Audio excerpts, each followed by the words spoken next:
City of the Beasts, Chapter 7, The Black Jaguar.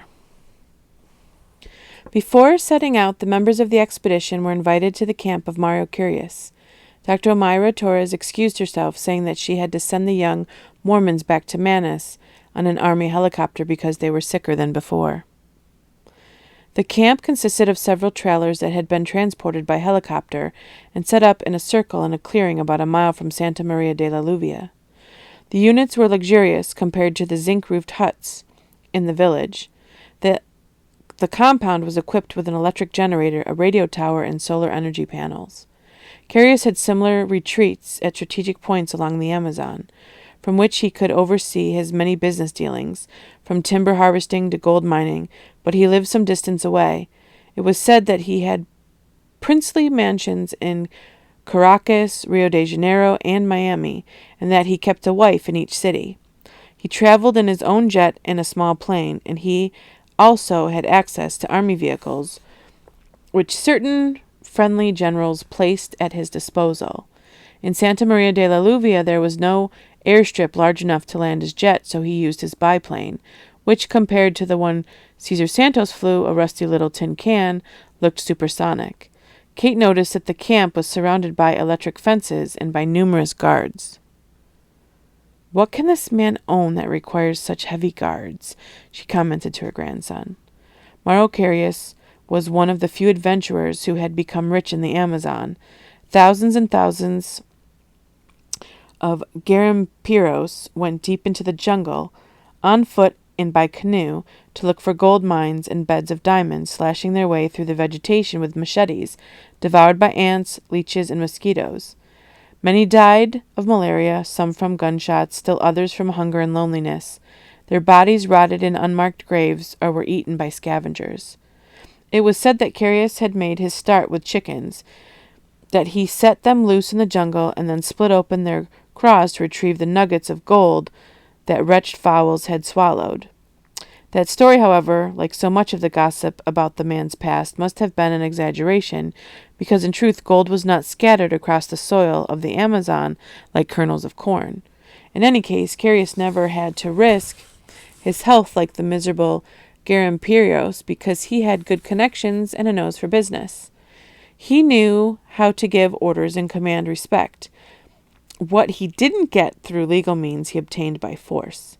Many people whispered behind his back that he was a criminal, but no one dared say that to his face, and it was never proved that he had blood on his hands. There was nothing threatening or suspicious about his looks. He was a pleasant, good-looking, tan-skinned man with well-kept hands and flashing white teeth, always dressed in expensive sports clothes. His voice was melodious, and he looked you straight in the eye when he spoke, as if he wanted to prove his openness with every word. The Amazon entrepreneur received the member of the International Geographic Expedition in one of his trailers, decorated as a living room with comforts that didn't exist in the village. Two attractive young women served drinks and lighted cigars, but never said a word. Alex supposed they didn't speak English. They reminded him of Morgana, the girl who had stolen his backpack in New York, because they had the same insolent attitude.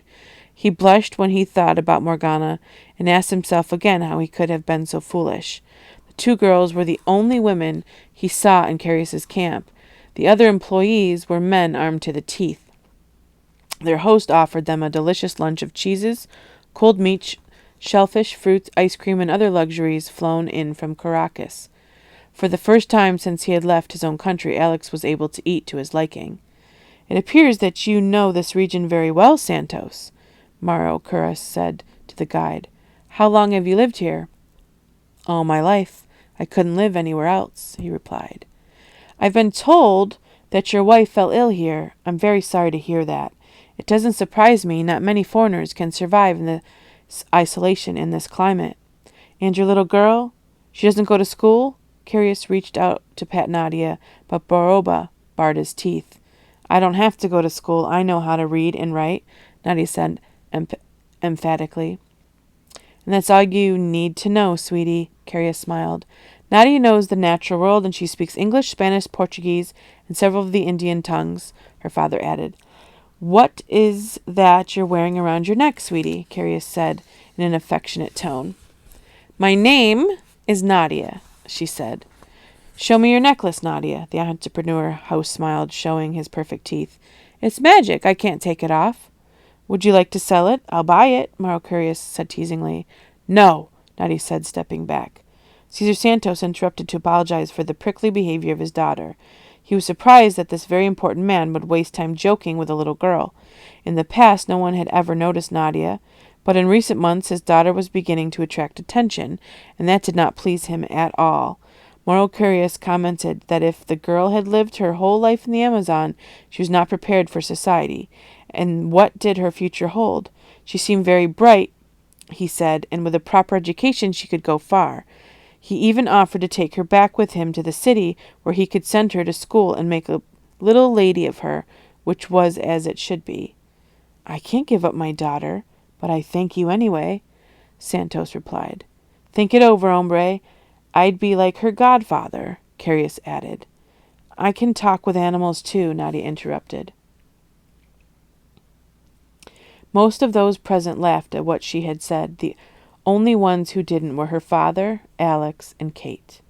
If you can talk with the animals, maybe you can act as my interpreter with one of my pets, the entrepreneur said, and in mellow tones invited them all to come along with him.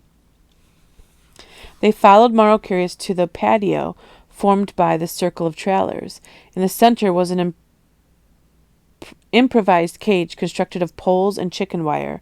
In the cage, a large cat was pacing with the crazed agitation of a wild beast in captivity. It was a black jaguar with a lustrous pelt and hypnotic topaz-colored eyes, one of the most handsome examples ever seen in the area. The minute Baroba glimpsed the jaguar, he screeched, leaped from Nadia's shoulder, and lopped off at top speed with the girl close behind, calling him in vain.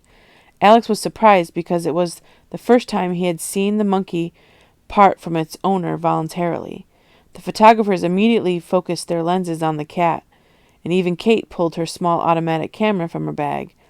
Professor LeBlanc stood back at a prudent distance. Black jaguars are the most feared animals in South America. They do not back off from anything. They have great courage, said Curious. If you admire it so, why don't you set it free? Cesar Santos asked. This poor cat would be better dead than captive. Free it? No, hombre, not a chance. I have a small zoo at my home in Rio de Janeiro. I'm just waiting for a proper cage to send the cat there. Alex had moved up close, as if in a trance, fascinated by the sight of that great feline. His grandmother called a warning that he didn't hear, and he kept going closer until both hands were touching the wire that separated him from the animal. The jaguar stopped pacing, emitted a deep growl, and fixed its yellow gaze on the human outside its cage. It froze in place, its muscles tense, its jet pelt quivering. Alex took off his glasses, which he had worn since he was 7 years old, and dropped them on the ground.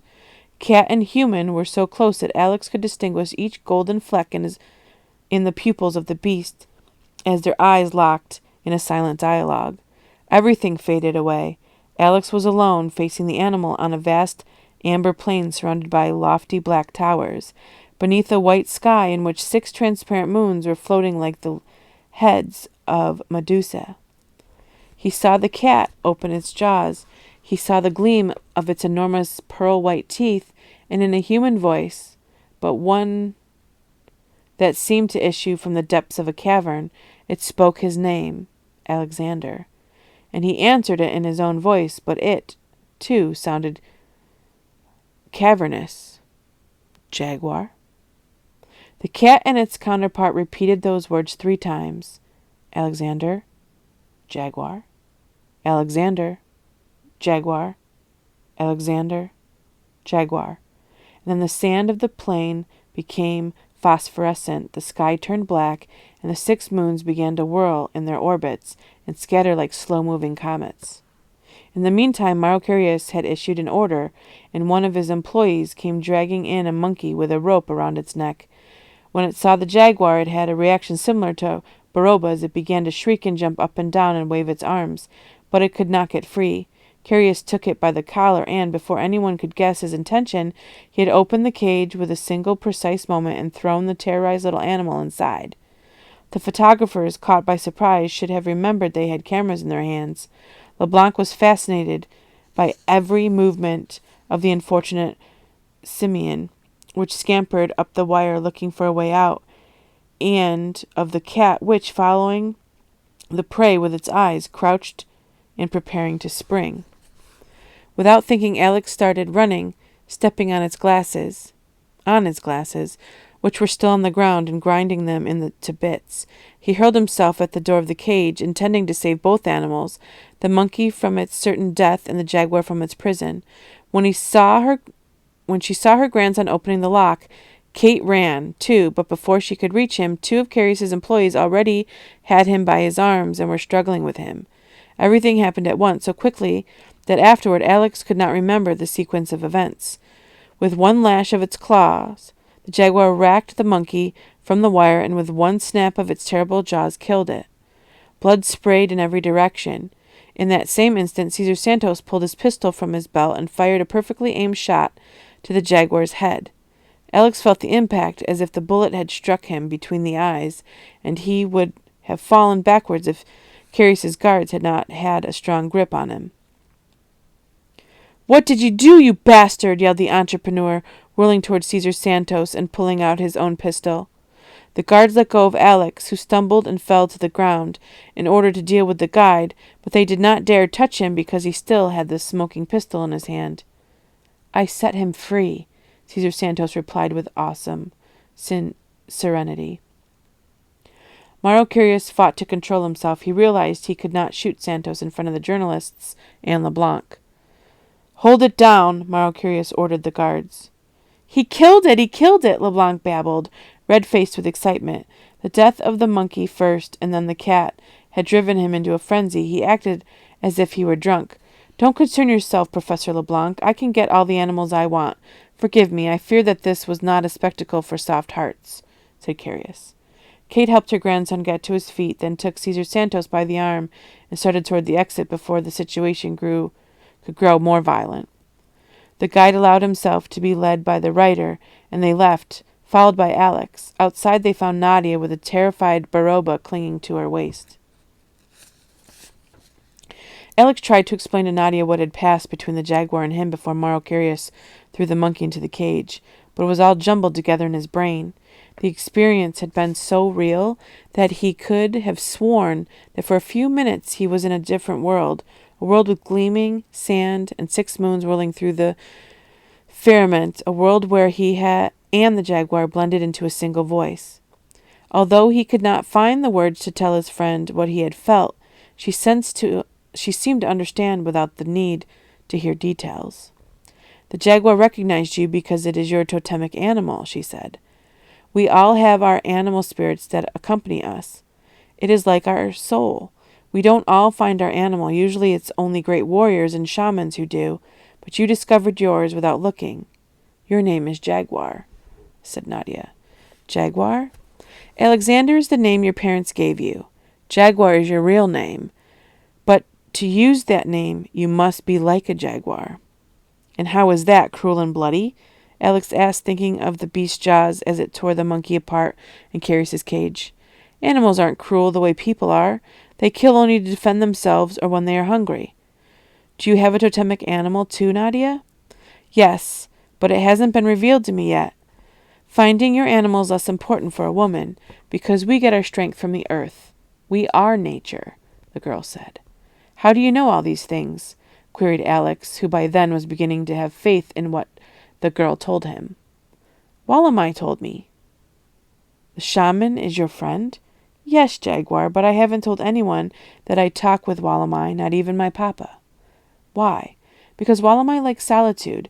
The only company he can bear is his wife's spirit.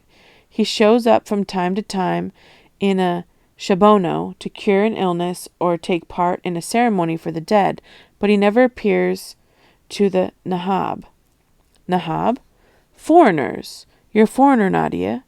Walamai says that I don't belong anywhere, that I'm not an Indian and not a foreigner, not a woman and not a spirit." "What are you then?" asked Jaguar. "I just am," the girl replied.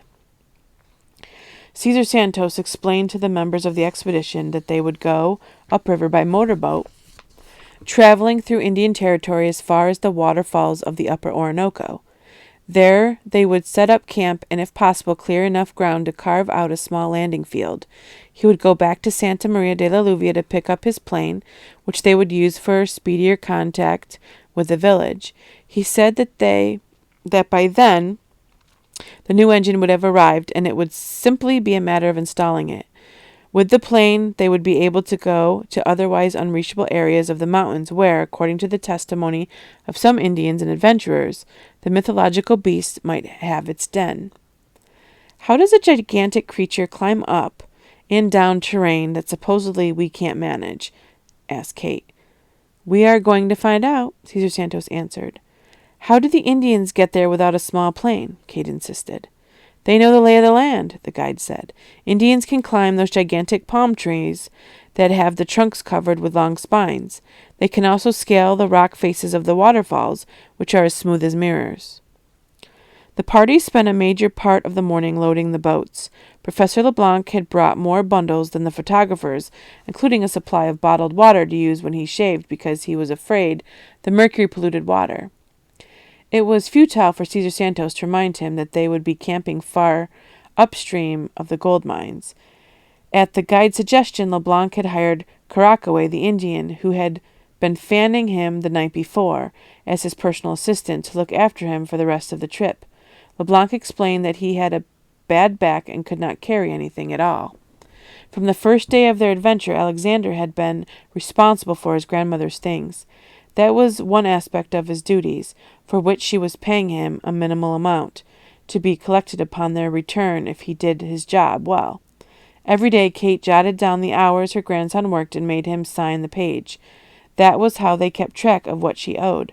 In a moment of candor, he had told her about destroying everything in his room. She did not consider that to be terribly grave, since it was her opinion that one needs very little in this world. She offered him a salary since he planned to replace what he had demolished.